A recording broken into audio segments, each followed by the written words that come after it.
大家好，今日我想同大家講下低壓 LED 燈帶。LED 燈帶通常都用喺天花嘅燈槽、家私嘅內部、櫥櫃嘅底部、浴室鏡櫃嘅背面，應用嘅場景都好廣泛㗎。使用呢一類低壓 LED 燈帶，其實必須要配合一個變壓器，將220V 嘅電壓降到去12V 或者24V，呢啲叫安全電壓。但係要留意，我去過好多裝修單位，或者幫客人處理緊急維修嘅時候，留意到有好多由裝修師傅安裝嘅變壓器，其實好唔安全，存在有漏電同埋燒着嘢嘅風險。部分裝修師傅用嘅多數係呢一種由金屬鐵殼設計嘅變壓器，但呢一種金屬殼設計嘅變壓器喺220V 輸入嘅端子只有一個可以輕易揭開嘅蓋仔，作為避免誤觸嘅保護。喺實際使用上根本達唔到防觸電嘅要求。以及呢一類金屬外殼嘅變壓器，雖然有一個接地端子俾安裝人員作為接地保護嘅連接，但係我得罪啲講句咧，我喺坊間見到90%都係冇做接地，完全做唔到漏電保護。好多朋友又會疑問咁樣，既然有咁多缺點，點解有好多電工材料鋪或者南園街都有得賣咧？等我回答你呢個問題啦。呢類產品本身應用嘅場景係需要安裝喺一個絕緣盒存放嘅位置，即係我哋所講嘅膠箱，然後要用螺絲收緊個蓋作為隔離。咁樣先至可以唔會令到喺使用同埋清潔嘅時候接觸到大電嘅部分而衍生咗意外。只不過有好多裝修師傅冇呢種對電力安全嘅意識，亦冇睇過機電工程署有關方面工作守則所講述嘅要求，根本唔知道安全標準係乜，着到條燈帶就當係收貨標準。但係佢哋從來都冇諗過呢一類金屬外殼嘅變壓器，如果安裝不當就會導致到觸電或者火災。因為大部分喺出邊做裝修嘅師傅主要都係做新裝修，極少做保養或者緊急電力維修。所以佢哋對產品之後所衍生嘅售後或者安全問題，大部分了解都係好淺薄。正正因為咁樣就衍生咗好多裝修員1至2年後衍生嘅一啲電力問題，有時快到幾個月就會見到㗎啦。呢啲咁樣嘅新聞，大家喺電視或者 YouTube 應該都睇唔少啦。有見及此，TY Lighting為咗提升各位朋友對 LED 燈帶嘅認知，亦會製作影片俾各位朋友分享。包括咗 LED 燈帶工程安裝前顧問報價以及需要注意嘅地方，安裝完成燈帶工程後，亦會有完整嘅工作記錄提供翻俾電力裝置擁有人。當中當然包括咗機電工程署文件 WR1A， 證明呢個部分係符合安全規格要求啦。依家我就講一個真正 LED 驅動器發生過嘅電力意外，同各位朋友分享啦。事源於喺2024年4月12號嗰日係星期五嚟嘅，有一位2023年幫襯過 TY Lighting 購買天花風扇燈住喺太古城嘅客人，下午大約4點鐘左右致電俾 TY Lighting 嘅售後服務同事，講述工人姐姐喺清潔天花燈槽嘅時候，見到有一個變壓器上面好多刷，就係呢一種啦，所以就用有膠手柄嘅除塵刷去抹呢個變壓器嘅散熱風扇位置。抹咗幾下之後，忽然變壓器發出叭兩聲輕微嘅爆炸聲，仲有火花，全屋嘅電都跳咗掣，所有嘅燈都熄晒，用插蘇俾電嘅電器包括咗電視、雪櫃、冷氣機，完全冇反應啊！工人姐姐即時嚇親啦，爭啲由張台跌咗落嚟。雖然冇受傷，但係當時嘅情況其實係真係幾危險㗎。燈帶部分因為係裝修公司安裝，客人即刻聯絡咗呢間裝修公司，想了解下原因同埋點樣解決。得到嘅回覆就係裝修單位已經交咗場成年㗎啦，因為當時嘅電工亦係外判嘅，裝修公司都話揾唔到嗰個師傅，建議客人自己去揾翻電工上門檢查。就喺呢個時候，客人睇到 TY Lighting 嘅天花風扇燈，諗起 TY Lighting 係機電工程署嘅註冊電業承辦商，又有註冊持牌電工，咁就即刻打俾我哋嘅售後服務同事講述以上嘅情況。我呢個同事了解咗情況之後，就立即安排咗註冊持牌電工上門幫客人先處理燈帶部分，供電位置隔離斷電，隔離咗之後再幫客人將屋企嘅配件箱裏面控制其他電器嘅 MCB 打翻起佢，等客人可以即時用翻晒啲電器先。之後現場再檢查，原來係因為剛才呢個金屬外殼嘅變壓器接線嘅位置並唔穩固，喺清潔嗰下火線同埋中正線直接接觸到，產生嘅瞬間故障電流達到咗觸發 40 MCB 5至10倍嘅電流，即係50A 至到100A 之間嘅故障電流，連屋企家中嘅63A 總 MCB 都即時跳咗，所以先導致全屋都斷晒電。至於點解會跳掣嘅目的係啲乜嘢，就唔喺呢度長篇大論講啦。科技依家咁發達，大家可以問下 AI， 一樣可以答到你。當然亦歡迎你嚟到我哋灣仔門市，我一樣可以解答到你。所以各位朋友，避免因小失大，記得要購買符合香港機電工程署認可合規格嘅電器產品。唔好以為將個插頭由2腳改做3腳就安全，中間其實仲有好多需要注意嘅地方。就算網購嘅產品有幾平都好，只要發生一次電力意外喺你屋企，你就會知道乜嘢叫做得不償失啦。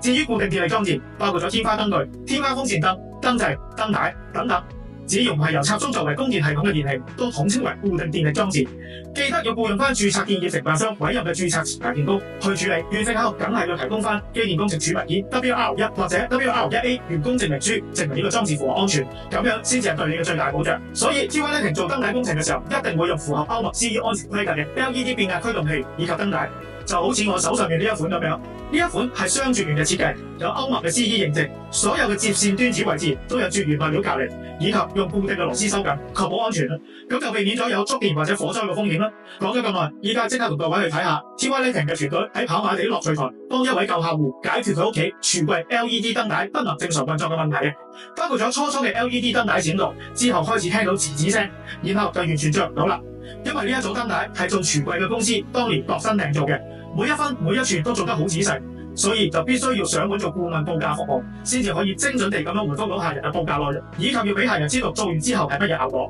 避免發生類似出面嗰啲公司乜都應承你，做到某個位又話要呢樣加錢嗰樣加錢，用平價招攬入手之後再出茅招增添額外嘅隱形收費。講咗咁耐，即刻去片睇下個工作過程係做啲乜，即刻去片啦，各位朋友。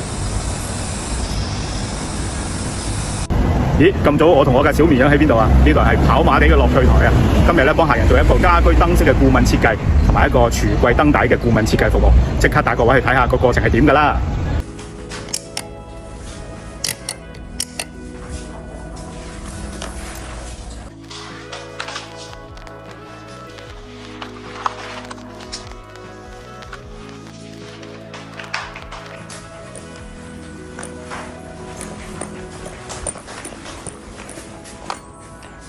呢個係個 island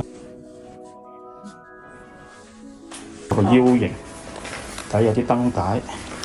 依家咧佢就熄咗，咁就做翻個方案。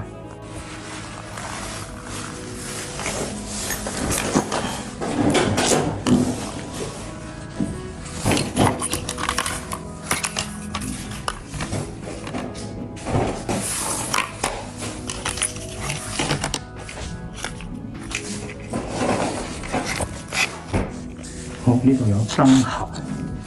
櫥櫃底嘅狀況，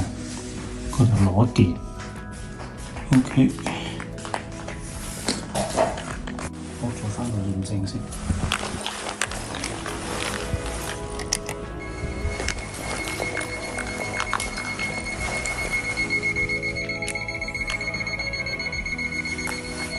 好，呢度有電嘅。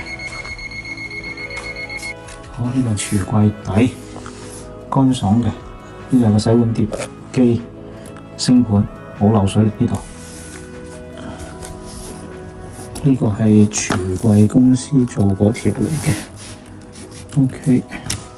用雙面膠黐嘅啦。咁呢度入邊咧就有個鈪，呢度有個鈪。好，啱度下個鈪係幾多？頭氣咧就喺呢度入嘅，之後咧就喺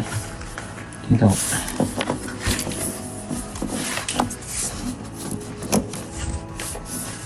3條，落咗翻幾多？13 mm。好啦，依家咧呢個就係個底嚟嘅，呢個夾板咧可以收螺絲嘅，不過呢個位咧因為升唔起，落唔落到手做係另外一件事。OK。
OK 啊。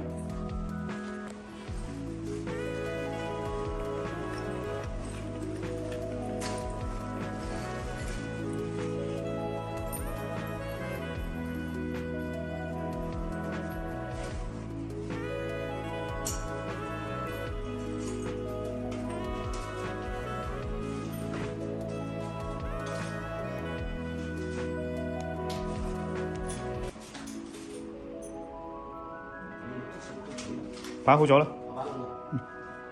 各位朋友，剛才啱啱睇完燈帶部分同埋安裝完成後嘅工作記錄。T1 Lighting 根據同客人溝通嘅需求以及現場實際環境許可嘅情況之下，T1 Lighting 建議客人使用防水係數 IP44嘅低壓 24V 嘅 LED 燈帶，再配合埋遙控器可以調節光度、調節色溫嘅 LED 驅動器，迎合客人喺唔同環境對燈帶以及光度同埋色溫嘅要求。安裝完成後，亦會提供翻2年嘅原廠零件，當然亦包括咗2年免費註冊前牌電工，上門有埋1換1嘅保養服務，仲有不限次數。只要係人為損毀、未經授權嘅裝拆改裝，都喺保養範圍之內。咁樣先至叫保養嘛？點解我咁講？因為好多客人同我講，喺出邊部分公司購買咗產品，然後部分公司安排咗外判嘅師傅嚟安裝，係咪註冊前牌電工？我哋就好深究啦。試過好多產品喺保養期內需要維修，賣產品俾客人嗰間公司，因為都係將安裝呢部分嘅服務外判出去，所以只可以提供到零件保養。客人如果需要上門檢查維修，都需要次俾錢，咁就對客人嚟講冇乜保障啦。點解呢啲公司喺銷售嘅時候唔清楚同客人講明保養嘅細節呢？所以各位朋友想買到合乎安全規格嘅產品，